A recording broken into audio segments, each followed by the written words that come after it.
So I didn't realize that there are apparently women involved in your human trafficking gang. Yeah, in this organized criminal gang.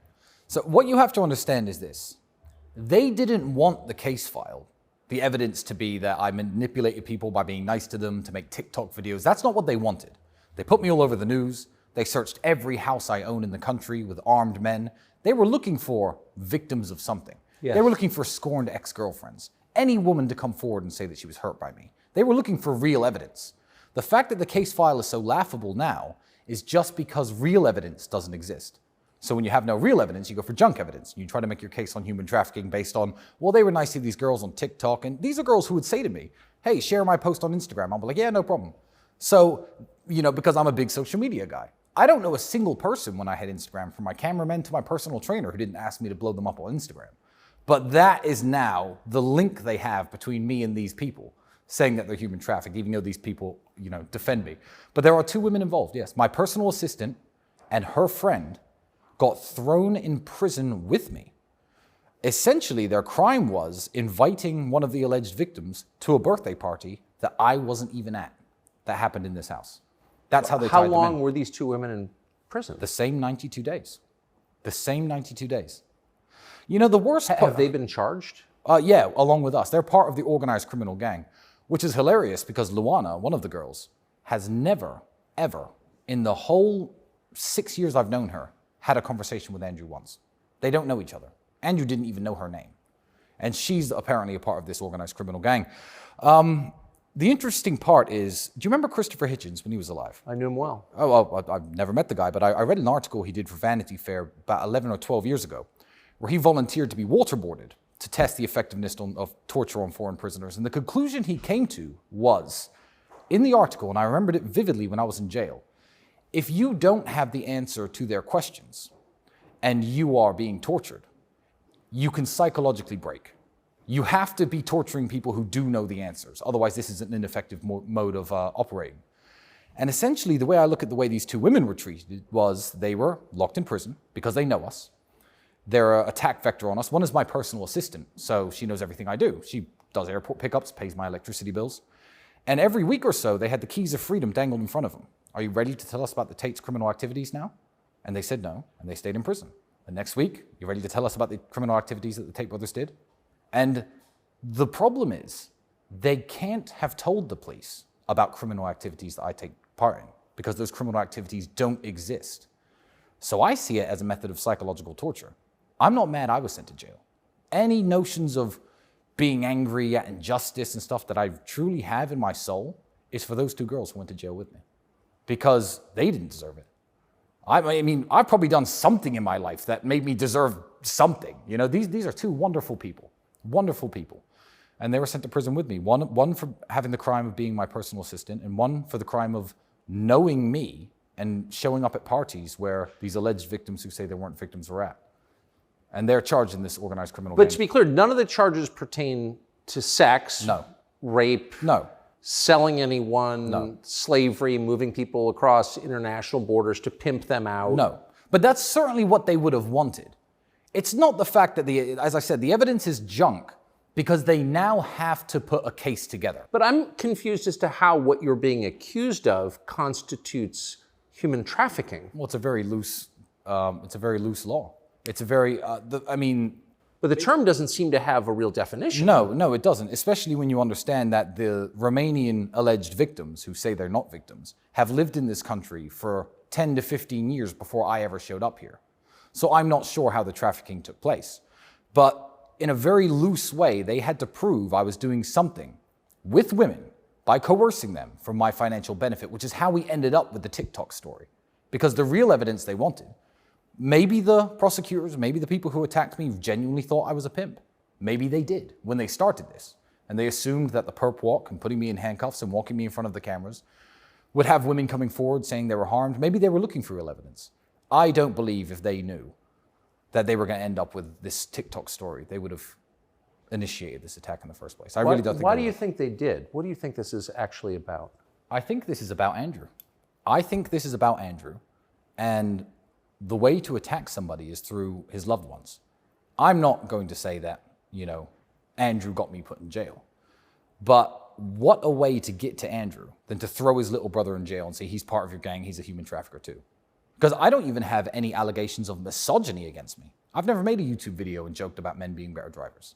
I've never done any of these things, but I had to go to jail along with him. So attacking me was a way of attacking him, and attacking my personal assistant and her friend, I think, was a way of hoping you were going to turn these women into prosecution witnesses, essentially, to lie and say that we did crimes. Yeah, it's about Andrew and his message. That's all it's about. And it's the gender role stuff, you think? The gender role stuff, telling men to be men, it's just dangerous for what Andrew calls the matrix, or the deep state is trying to purport on men today. It's very interesting to think that the first man ever banned from discussion in UK public schools is Andrew Tate. Adolf Hitler, you were allowed to talk about him during World War II and after World War II. The leader of Argentina during the Falklands War, Osama bin Laden after 9/11. Terrorists, school shooters, the 7/7 bombers who attacked the subway in London. You were allowed to discuss all these people in school. The first man ever to be banned is a mixed race, a half-black kid from the projects who came up out of the projects and became a multimillionaire. Maybe they just want the working class to stay the working class. Maybe they don't want people like him opening his mouth. Maybe it's because he joked that men are better drivers than women, and he's a misogynist. I don't think it's the third option. I think it's either option one or option two. I think he's dangerous to what people want to purport on the society. And it's as simple as that. It's certainly not because I've human trafficked anyone. That's not why I was in jail. That can't be why I was in jail, because that had never happened. What was it like being in jail with your brother? Romanian jail is no picnic. But frankly, once they moved me into a room with Andrew, frankly, I quite enjoyed jail. You know, I think that when I got out, I spoke to a girl I knew, and she goes, you know, in 3 years, you'll laugh about this. And I'm like, no, you don't understand. I was laughing in jail, and I'm laughing right now. They might send me back for 5 years for TikTok theft. But TikTok theft, that's what I'm officially accused of. But frankly, I quite enjoyed it. I feel like me and my brother are very busy people. We live together. We've spent every waking hour together since we were born, essentially. But we have our own lives to live. You know, I've got my daughter, I've got business to run, he's got business to run. We're both at our laptops a lot, we're on our phones a lot, we're on our devices a lot. I said to Andrew after the first month, I said, you know, we may have had more meaningful conversations this month than we would have potentially had this year if we hadn't been sent to jail. So I feel like our relationship is stronger than before. And there's no universe where I can't make Andrew laugh. And you have all the time in the world to play your stupid jokes. So every time someone didn't want to smoke a cigarette, you insult him, you call him names, that's what guys do. Andrew would go out to visit the doctor or the lawyer, etc. I don't know if he's going to be back in 10 minutes or in an hour. And I'd open a pack of cigarettes and stand by the door like this. So the first thing he does when he opens the door is me forcing him to smoke a cigarette. I had all the time in the world to play jokes on him. So I still don't see it as such a negative thing. And people will call me crazy. But it was me and my brother drinking coffee, smoking cigarettes, talking. You know, we have an innumerable amount of stories and experiences and ideas, and he knows things I don't. I know things he doesn't. I'm a Christian, he's a Muslim. We have ideas that conflict, and we debate because we're smart. And I really think it brought us closer together. What was it like to be off your phone for 9 months or 90 days? 92 days. It was, you get used to it very quickly, but you have nothing to do with your hands. That's the problem. My cigarette's gone out. That's why I started smoking. But everything became entertainment. I don't like junk food. I don't like sugar. Andrew would get a chocolate bar from somewhere. You want half? Yeah, fine. Because that was fun. New sensations became entertainment. We had a bottle of mouthwash. We didn't use it every time. Every 4 days, I'd use some mouthwash. It would kind of make me smile because it would remind me of life outside of prison. So in this world of constant bombardment and constant stimulation, you find an appreciation for the things in life that you overlooked before. A handshake, a hug, a joke. And I appreciated those things much more now that I've come out of jail than I ever did before. What an interesting take on it. Did you meet anyone interesting in there? Interesting. Define interesting.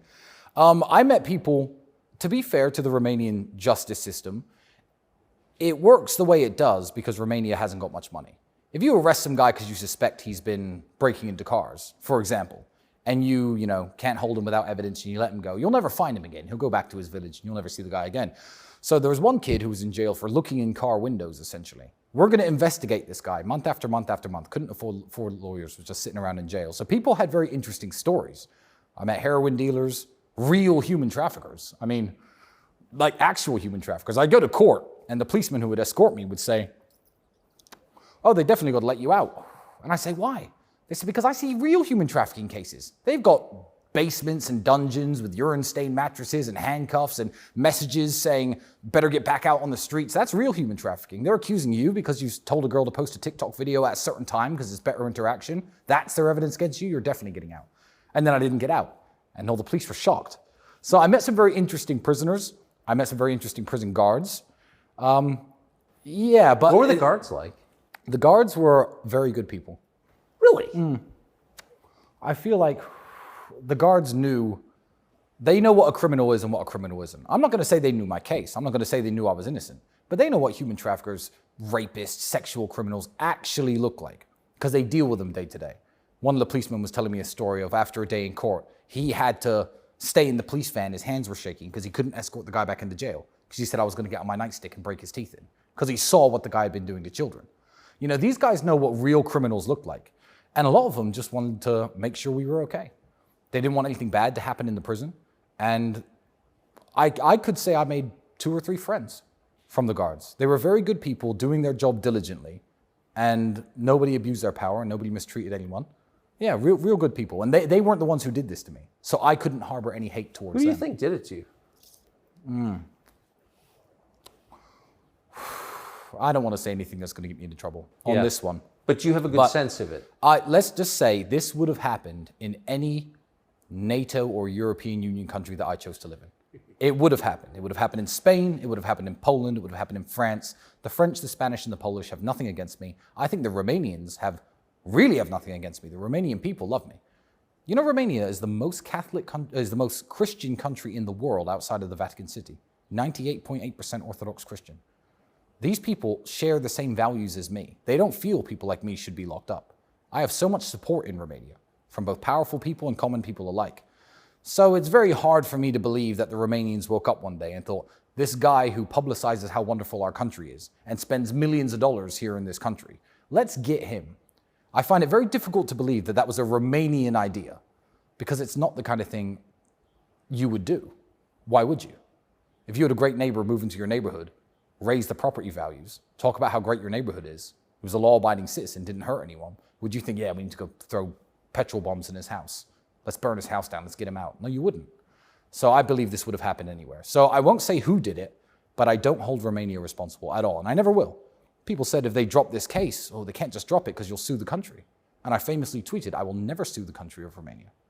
Romania has struggling hospitals, struggling orphanages, infrastructure issues, the pensions are a mess, the teachers need pay rises.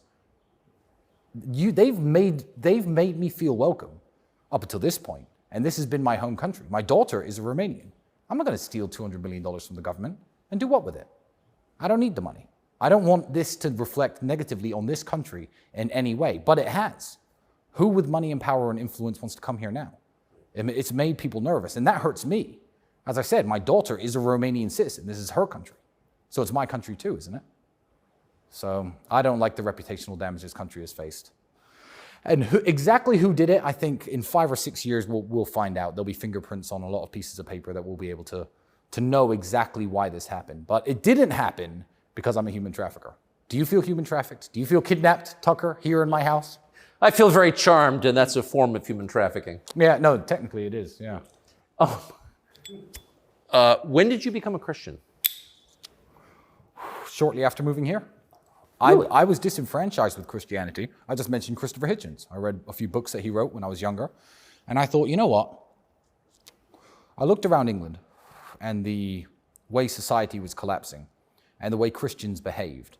I mean, this pride flags in churches, this is a relatively new phenomenon, but let's just say it started with versions of reality I saw like that. And I thought, you know, Christians don't really stand for anything anymore. I challenge any atheist to walk around Romania and just insult Jesus Christ to the normal Romanian man. People say, oh, well, if you insult the Prophet Muhammad, peace be upon him, the Muslims will punch you in the face. Go and do that in Romania and insult Jesus. The Romanians stand for something. And I saw how Christianity holds this country together. You couldn't wear that watch in London. Walking around London with that watch and no bodyguards could be a death sentence. You could get as drunk as you like by yourself in any bar in Bucharest with that watch on and no one's going to steal it from you. The Romanian people are good people, and Christianity is what helps hold the society together. Also, the maternal grandfather of my daughter is an Orthodox Christian priest. So even when I was dating his daughter, he was insisting that the grandkids have to be baptized, etc. And I fell back into Christianity by reading the Bible cover to cover 6 years ago. And it opened my eyes to what I was standing against as an atheist. And I thought, why would I stand against this? And then look at atheists.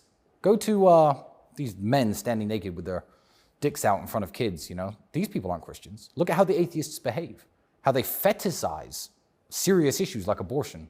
Haha, I had 30 abortions, this is funny. No, it's not funny. I'm not even saying it should be illegal, that's not funny. These are all atheists. These are the godless people. That's my team? I looked around and thought, these people don't represent me. Why am I saying I'm an atheist? Let me at least investigate what I'm missing out on. And that's what converted me. What was your childhood like? I don't want to say difficult. I don't want to say difficult because me and my brother were always a team and we always lifted each other up in difficult situations. And now that I look back on things, when we first moved to England, we lived in a homeless shelter for 3 years with a bunch of other families. We had one single room, my mother, my sister, my brother, and me. And when I was a kid, you'd go to your friend's house at school, and then he'd be like, I'll come to your house next weekend. And my mother would have to explain to his mother, look, he can't come here, we live in a homeless shelter. But it never really hurt me at the time. I didn't feel like I was hard done by the world. I didn't feel like a victim. I didn't have this victim mentality because my father wouldn't allow me to think that way. So I can say it was difficult in retrospect compared to how my kids are going to be raised. They're going to have a much easier life than I had. But I didn't have a difficult time dealing with it when I was going through it. So I'd say my childhood was excellent because I had a mother who made sure we had 3 meals a day, a mother who had my clothes washed and ironed and repaired. If a button fell off, she could fix it. She took care of us. She read books to us. I read a lot of books myself. We're not university educated. We left education at 16 years old, high school. So we're self-educated people. And yeah, I liked my childhood. I think it was very fun. Why'd you leave the UK? Money. My father got essentially screwed over by the VA, a story that I won't tell here. But although he played chess and he was a very smart man, he had no money, none. And there was a point when my mother and him, I believe, were going through the divorce, and she made the point of, look, if something happens to the kids, we can't afford to take them to the hospital.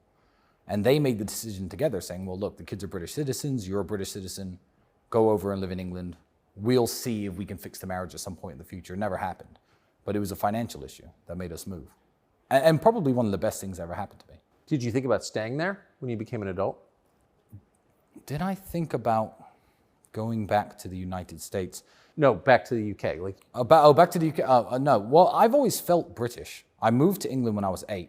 So I was very young, it's why my British accent is stronger than Andrew's, because he was a year and a half older than me by the time we moved there. But I really liked England, and I'm super proud of England and proud to be British, which upsets me because obviously England's falling apart. But I consider myself English, so I like that country. I can't move back now.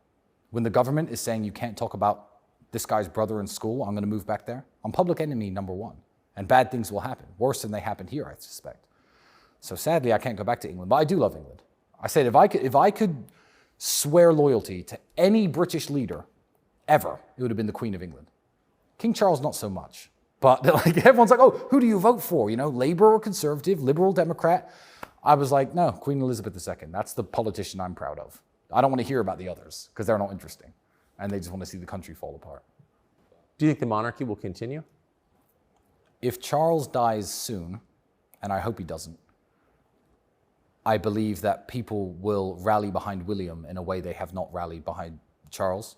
I believe that William is a much more popular figure. I believe that William has less skeletons in his closet, let's say. I believe that he could revive the English love for the monarchy, which died with Queen Elizabeth II. It depends how long Charles is the placeholder. But unfortunately, everything great about England is being destroyed. And the royal family is one of those institutions that I believe to be a great institution, one of the great things about England. So there are people actively seeking to destroy it. If I had my way, the monarchy wouldn't go anywhere. But why are people seeking to destroy it, do you think? And more broadly, the West? Well, they don't want anybody to have anything to be proud of. It's the reason buildings are ugly. It's the reason they'll take down your national flags. It's the reason they allow mass amounts of unchecked immigration of people from different cultures, some of them good, some of them bad, to flood into your borders. They just don't want anybody to have anything to rally behind, whether it be a flag or a monarch. So then they can just divide people and tell people how to think, what to do, how to behave. You know, if I say, no, Queen Elizabeth has these certain values and I'm British, so I'm going to have the same values as her. I'll give you an example. I like to speak the Queen's English. Now it's the King's English, but that's what it's called. English people can't even speak their own language anymore. You ever been to London? Heard their accents? Yes. I know Americans who are illiterate, but it is the English language, so I'll bully the English. There are British people who speak one language and can't even speak it right. No. Speaking the Queen's English was the standard we used to set for people to communicate with one another. That's gone.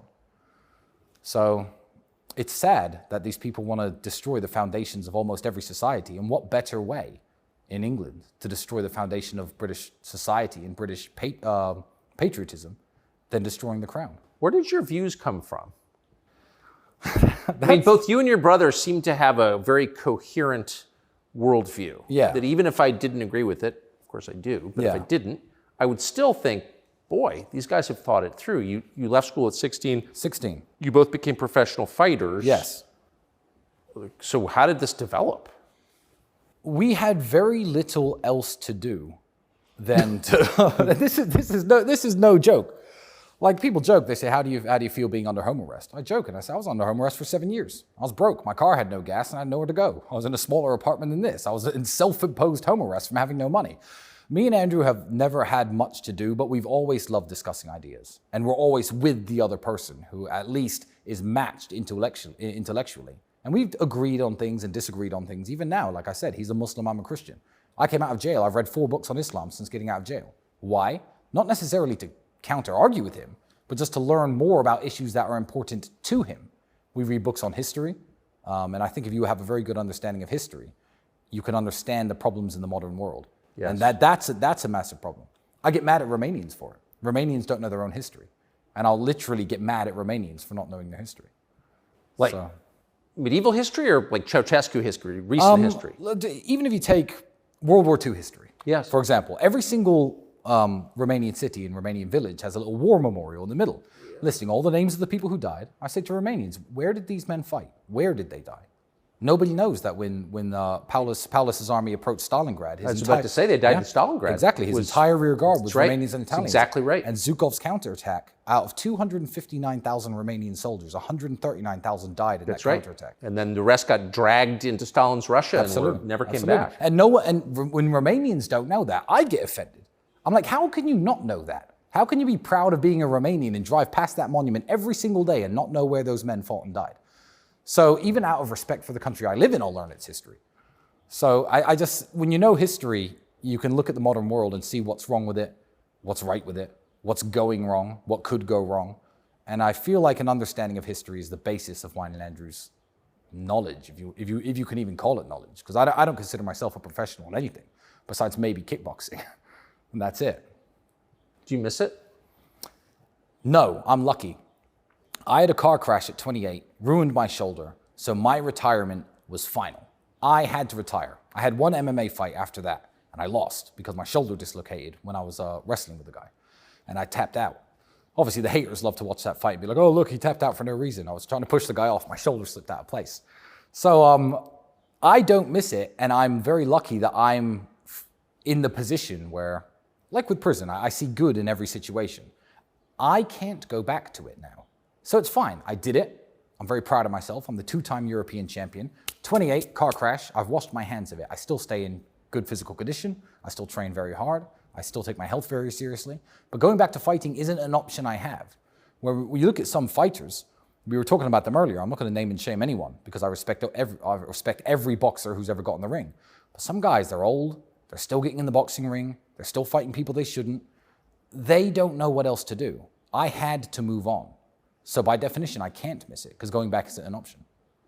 So I got very lucky. Andrew misses it a lot more because he could always get back into perfect shape and go fighting again. So he misses it a lot more, and it's haunted him up until about 2 or 3 years ago. He was like, oh, did I do the right thing retiring? Should I have gone back? 5th world title, 6th world title, because it's just who he is. He's a warrior in his soul, and he loves war.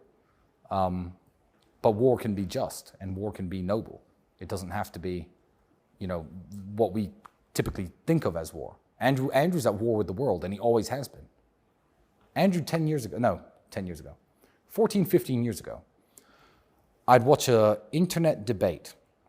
I can't remember the exact debate I was watching. I think it was back when Intelligence Squared used to host those debates. I used to watch those 14, 15 years ago, before everyone's attention span was ruined by TikTok. And I said to Andrew, you have to come and watch this debate. It was absolutely amazing. I think it was about reparations in the United States. It was on the issue of reparations. I said, "There's a great debate, Andrew. You have to come watch it." And he looked at me and went, "We're broke, Tristan." I said, "What?" He goes, "You're sitting there watching debates. We have no money. How are we going to pay the rent? We are broke." He was furious. And he was always at war, like singularly focused on becoming successful in every single metric, which was very cool because then it inspired me. I was like, yeah, what am I watching debates for? I don't know how to pay the electricity bill to keep watching these next month. Let's get to work. So he's always inspired me a lot. But he's been at war with the world in a very healthy and positive way. Have you guys always lived together? Yeah, always.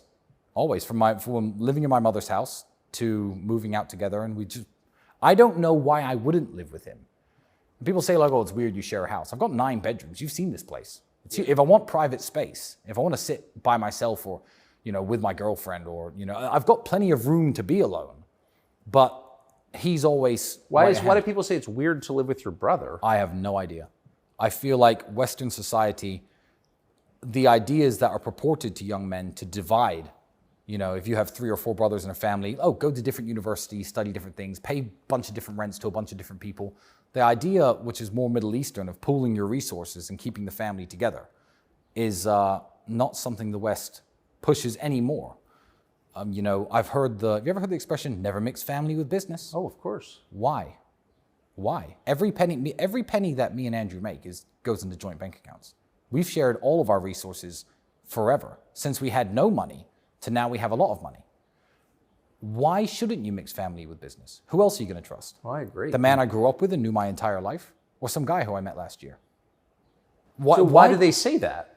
For the same reasons they do everything. That destroys the nuclear family, the modern society, the idea of men being close friends and being, respectful to one another and working together as a team. They want you all divided. Because when you're fighting an individual war against your life, the struggle, your bank balance, maybe your wife, your kids who don't respect you, when you're fighting that individual war, you're never going to unite and fight any kind of war that you need to fight together. Even in Romania, look, 1989, there was a massive revolution here. Yeah.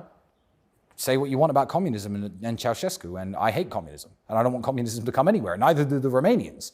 But Romania is a traditional society, a Christian society. Nuclear family is very, very important to them. Family values are very important to them. How many drug addicts have you seen on the streets? None. Zero. Why? Because if a Romanian becomes a drug addict, his parents, his grandparents, someone will take him in, get him off the drugs. That's the backbone of society. We have zero funding here. That's why I'd never sue this country. Zero for anti-drug programs, mental health programs.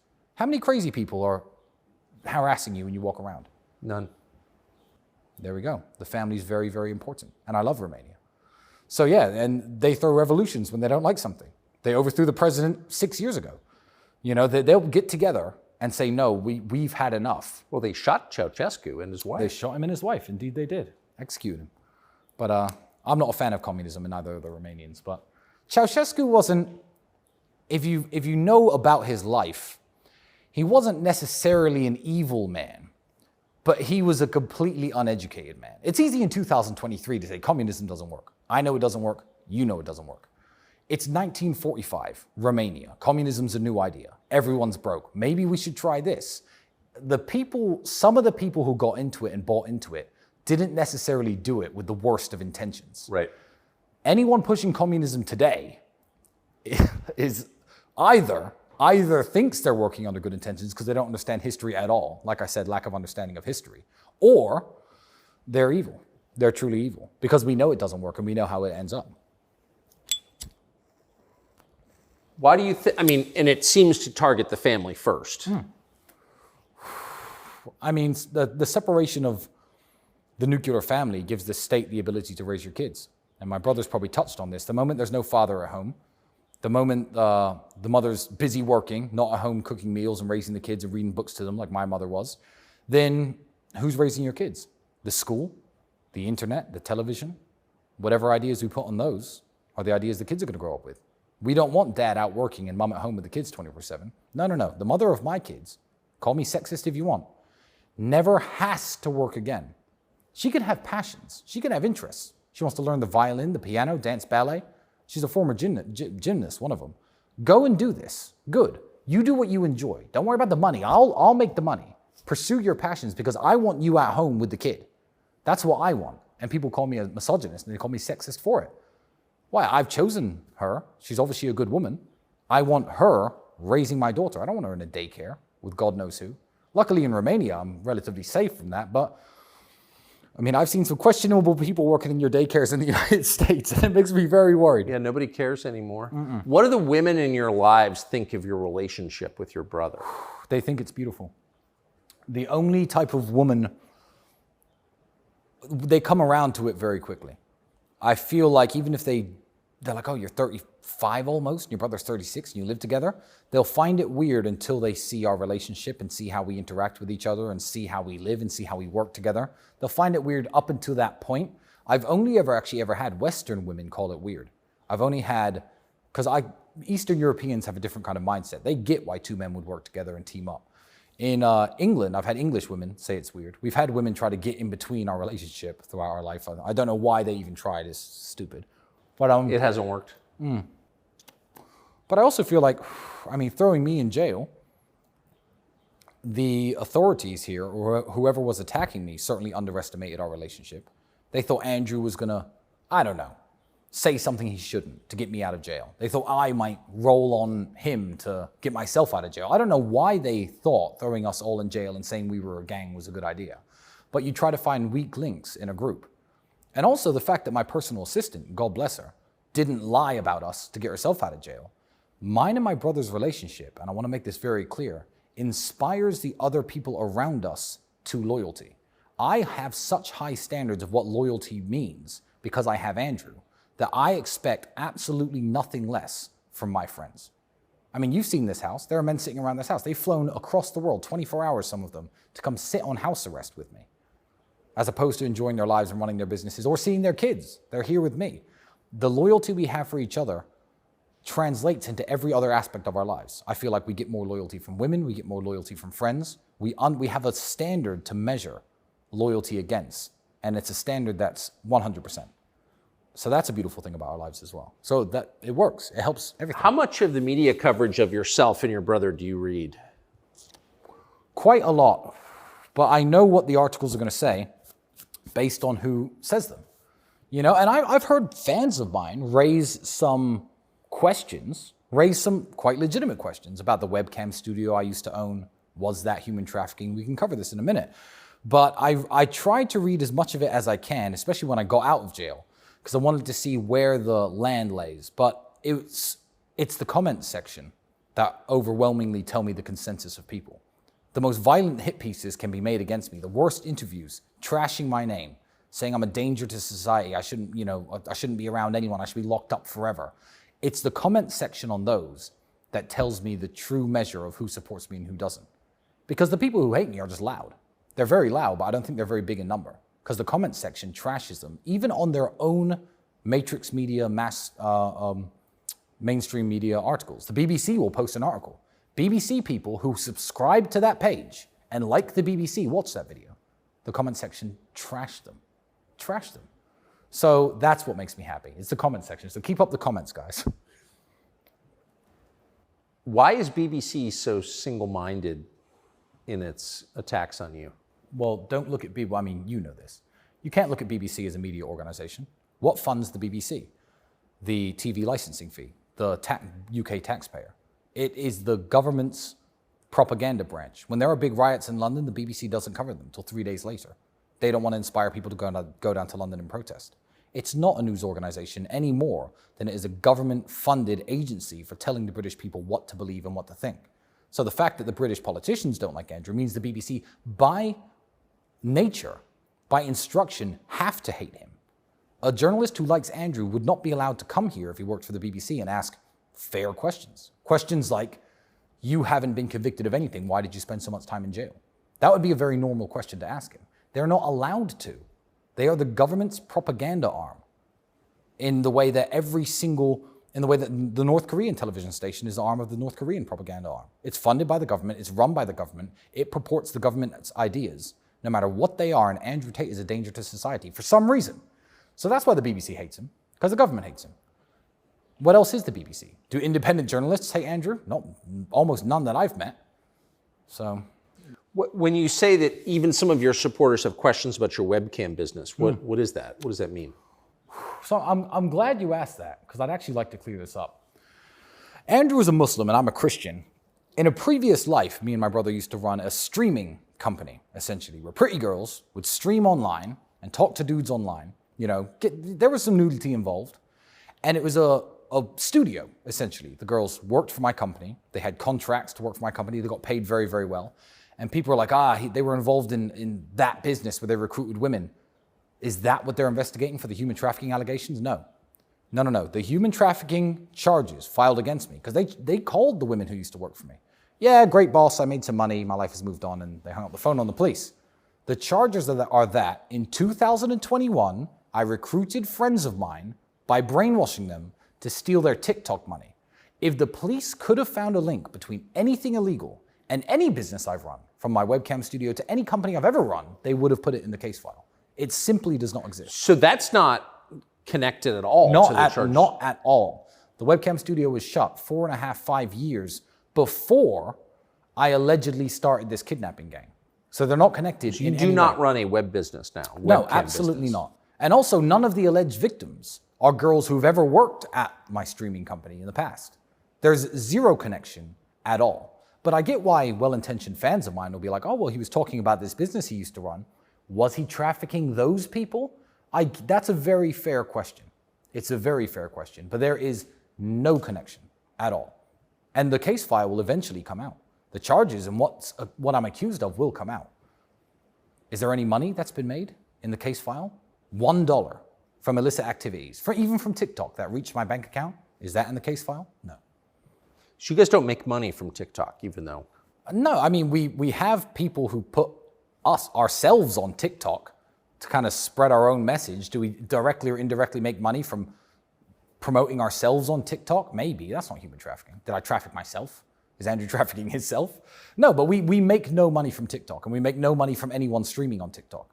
And I certainly wouldn't I don't know how much TikTok influencers make, but I certainly wouldn't need to brainwash people to steal amounts of money like that. Do they make $100 million? All right, let's get into the brainwashing business, me and you. Let's go. There's money to be made. But that's simply not the case, is it? So to believe that these charges are true, you have to understand that I'm already a father. I'm already a retired sportsman. I'm already a public figure. I'm very well known. 1 million plus followers on Instagram. The whole world knows who I am.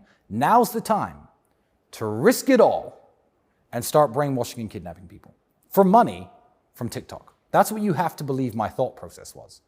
And I may seem unorthodox or unconventional to people who may speak to me, but I don't think I come across as insane. And you'd have to be insane to do that. It doesn't even make any sense. You're accused of kidnapping as well? Well, when they first put me in jail, the word kidnapping was used on the news all the time. Yeah. The official charges now say coercion, so being nice to people. That's what's in the charges. I'm nice to people, and that's how I've kidnapped them, one way or another. But you're not accused, and I'm speaking specifically of the accusations, you're not accused of locking someone in your basement or physically holding someone captive. This house is allegedly the crime headquarters of my criminal organization. If this TV were on, if you were to walk into this room and look at my TV, I have CCTV cameras all over the house. That was the first thing the police took. And when they took it, I said, thank God. Guys, watch this and let me go. It's done. You have a year of footage, every angle of my house besides the bedrooms, the entrances, the exits, the gates in and out, everything that happens by the pool, in this living room. You find any illegal activity there, good, yeah, lock me up. But the fact that nothing that they could put in the case file contains 0 of my CCTV images. 0, not one. So they took that, watched the whole year of my life and said, this isn't relevant, and threw it out. But the fact that that's absent of any crime, if I had a friend who sniffed cocaine on this table, that would be in the case file. If a girl tried to leave once during a heated argument and I'd closed the door and done this on camera, that would be in the case file. And you're sure there's no footage from within inside your house? The police have it all. I have it all backed up. I might just release it to the whole world, but then people will know too much of my business. But I could release the footage. It'll be the world's most boring TV show. It's people sitting around here, talking, smoking cigars, having fun, watching TV, watching movies. They saw all of this. That CCTV evidence, whether they send me to jail or not, exonerates me. Imagine you're a criminal running a drug smuggling ring, for example. The last thing you do, one, is put cameras that record every move you make everywhere to record your criminal activity. But two, if you were guilty of drug smuggling, or whatever they accuse you of, or innocent of drug smuggling, that camera footage would either condemn you or exonerate you. And that's not included in my case file. A whole year of CCTV from every single angle. I'll show you the cameras afterwards. Amazing. You'll laugh. You'll laugh. It's funny. So you said you would never sue the government of Romania. Never, ever. But they need the money more than me. But it's news organizations that have called you a human trafficker, implied that you're a pimp or a white slaver or whatever. You had sold human beings. Yeah, there are a lot of people who have to be dealt with in a legal way. I don't want anyone to misinterpret that as a threat. But essentially the answer is this. I was asked by a friend, do you think you'll get justice?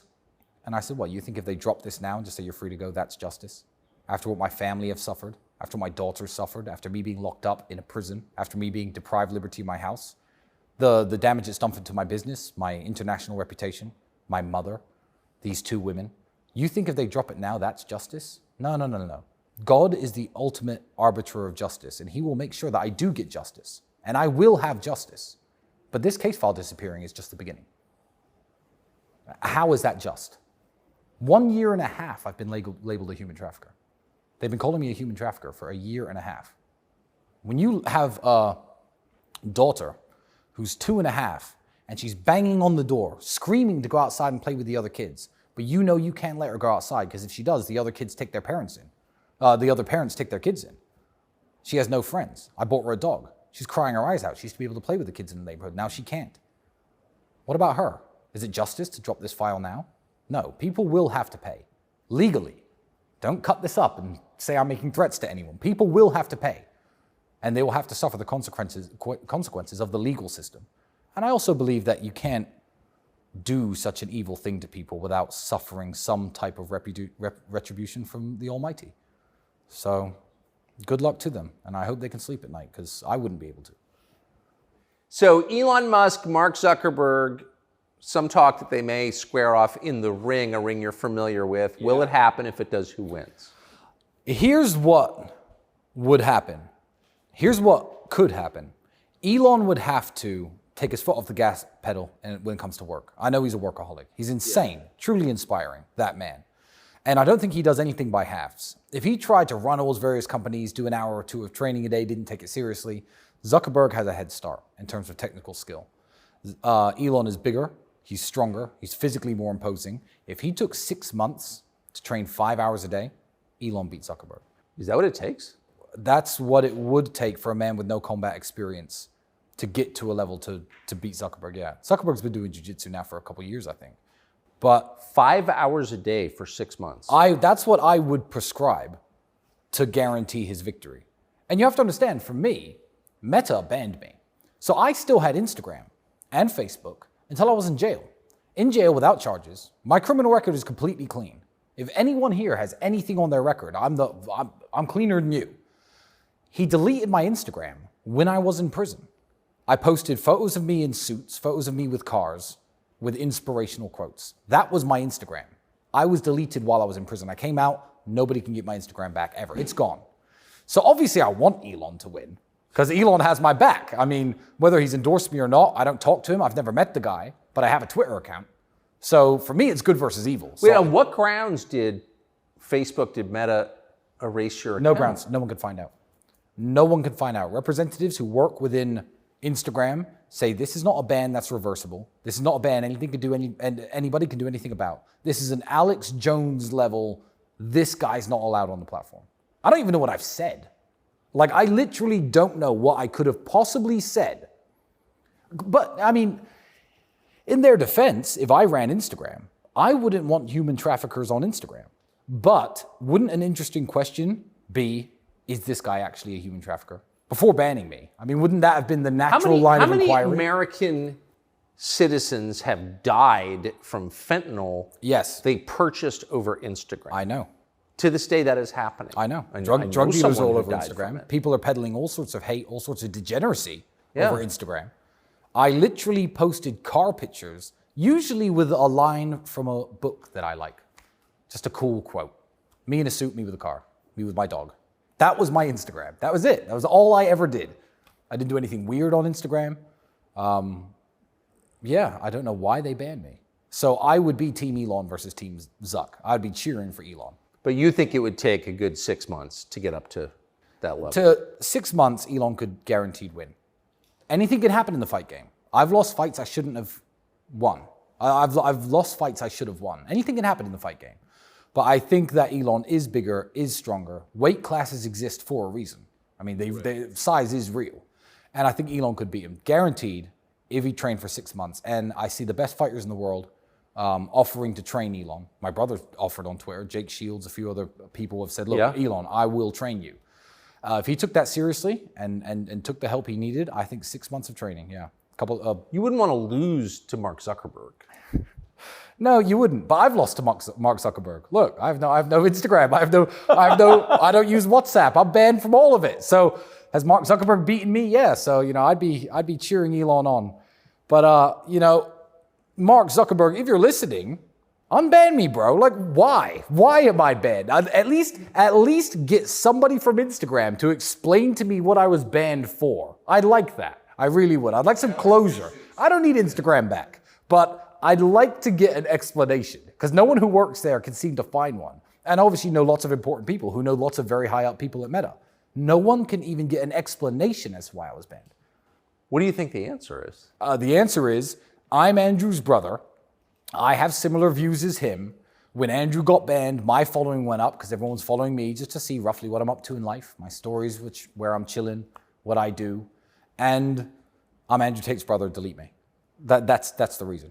That's kind of a North Korean principle. You punish the family. 3 generations, yeah, absolutely. So I guess my kids won't be allowed on Instagram either. But I can't complain too much. That's fine by me. I won't let my kids have Instagram. It's fine. You don't have to ban them, Mark. It's cool.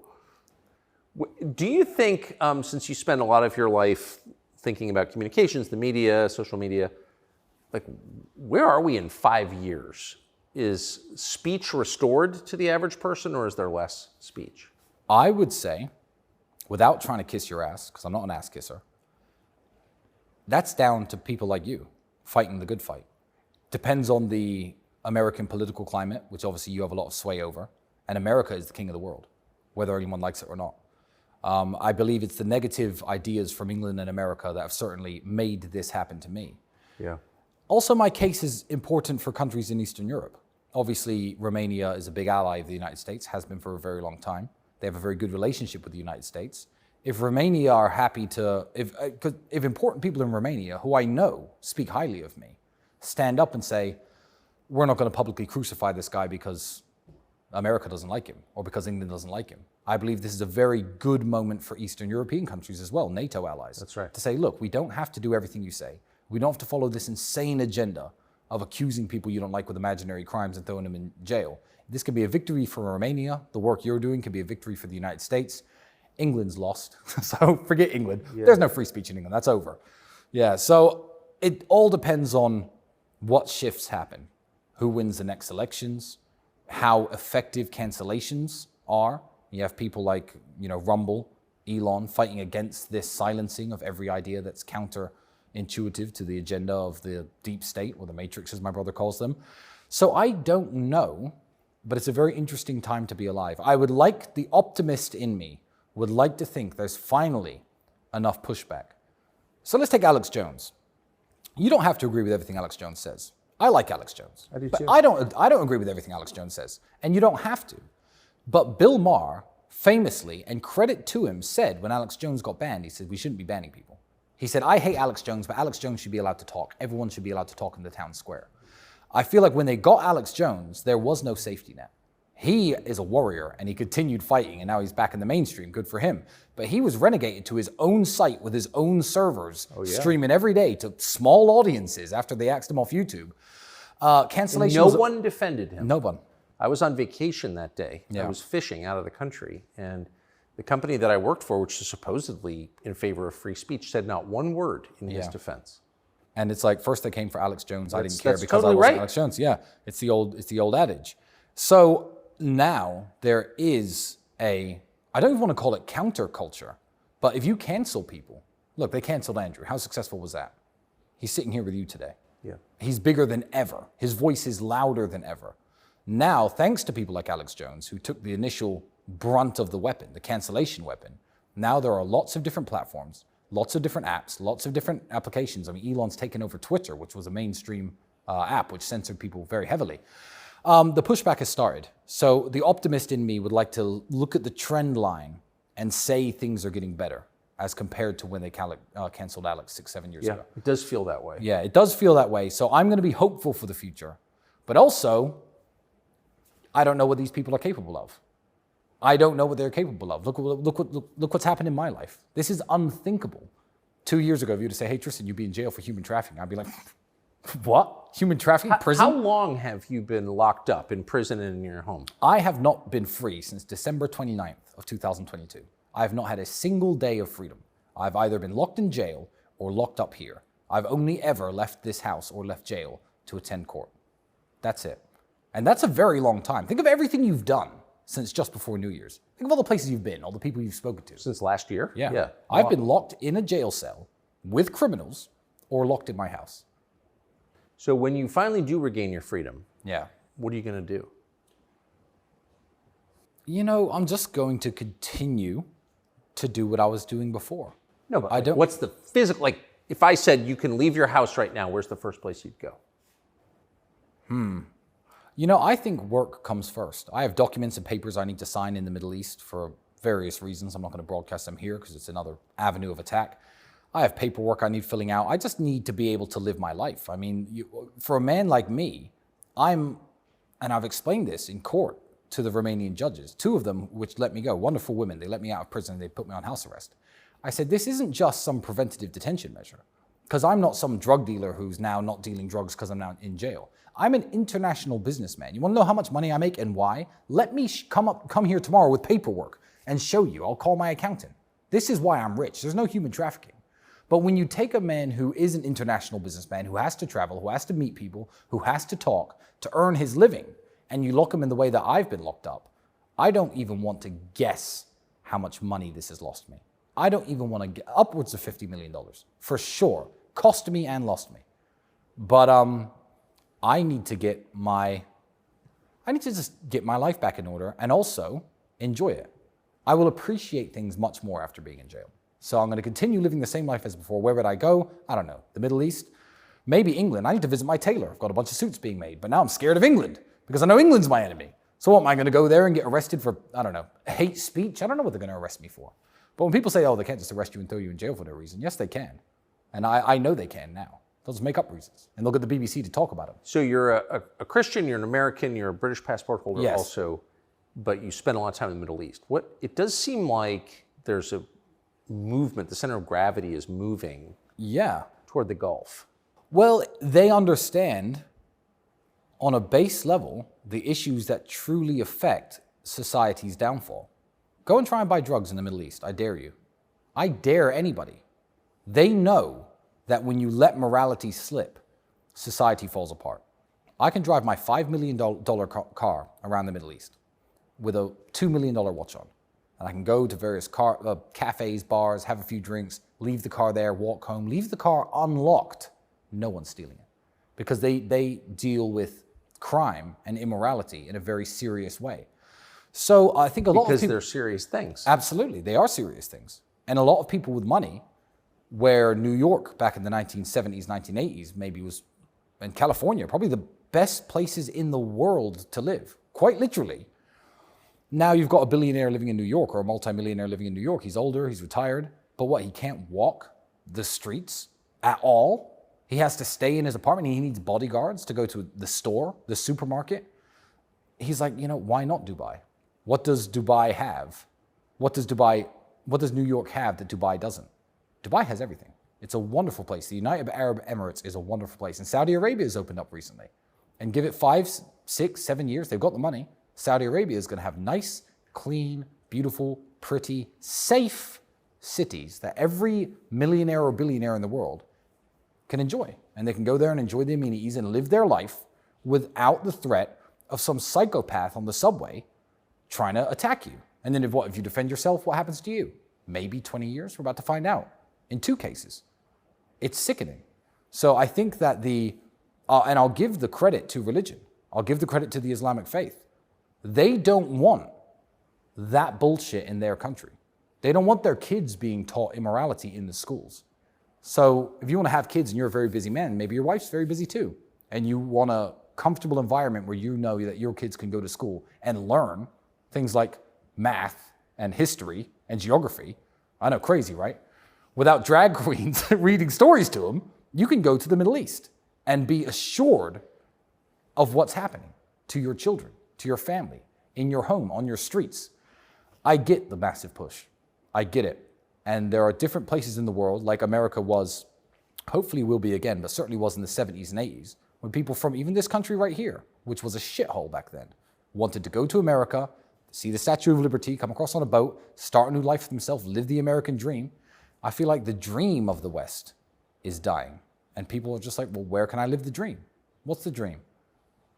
Nice, happy life, beautiful wife, healthy kids, good health care, safe, schools are fine, mass crime doesn't exist, drug use isn't prevalent. It's crazy that that's now the dream, isn't it? Isn't it sad what's happened? And to use a very famous slogan, I really hope that somebody can make America great again. It's a very good slogan. But even I haven't liked the United States in a long time. I go to the United States, I feel unsafe. I feel unsafe walking around the streets. I see the pandemic of homelessness and drug use. And I'm like, how is this the capital of the free world? I look at the leadership. It just makes me sick on every level. So, the Middle East is the place to be for now. Maybe one day, in 20 years' time, America will be the place to be again. And as an American citizen, I'm hopeful for the United States. I am hopeful for it. But it's people like you who are fighting the good fight, so I appreciate you a lot. And there are very few men who I'll ever meet who I'll say I admire you or I'm a fan of yours, but I will say that to your face right now on camera. Well, I appreciate it. I admire you a lot. Thank you for that. Yeah, no problem. Amazing. Thanks. Younger people say the news is full of lies. In Kennedy's motorcade. 239 people. Death of Jeffrey Epstein.